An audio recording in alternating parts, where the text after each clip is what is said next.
Hello, I'm the Grumpy Gammon, and these are some of my motley musings. On the 4th of October, the UK government announced a £22 billion investment in carbon capture and storage projects, focusing on developing 2 carbon capture clusters in Merseyside and Teesside. The government says the initiative aims to stimulate private investment and generate jobs in these industry-heavy areas.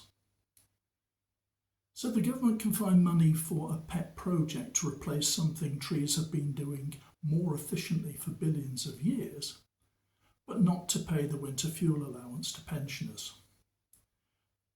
The choice of priorities is telling. These pet eco-socialist projects in Teesside and Liverpool, which coincidentally are areas in which Reform UK came second to Labour in the general election, and despite announcing these projects in October 2024, they won't start until 2028, if at all. And it sounds to me very much like the government are trying to divert attention away from its current woes. Keir Starmer says his vision is to revitalise regions affected by deindustrialisation and to reinvigorate the nation's industrial core through future-orientated investments. He emphasised that this move is about reigniting our industrial heartlands by investing in future industries. Well, he's right about them being future industries because they don't currently exist.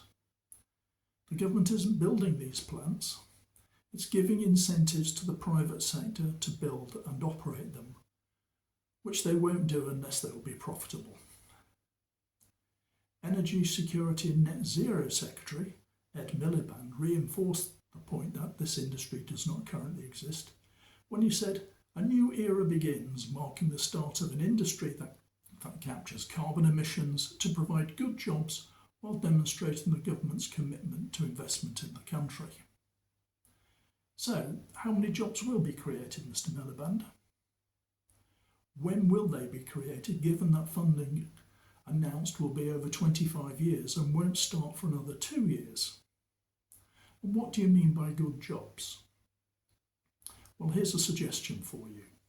Invest that £868 million a year in a proven carbon capture and storage technology, improves the amenities of the area and lasts between 50 and 100 years, runs on abundant free energy and has a useful product when it comes to the end of its life.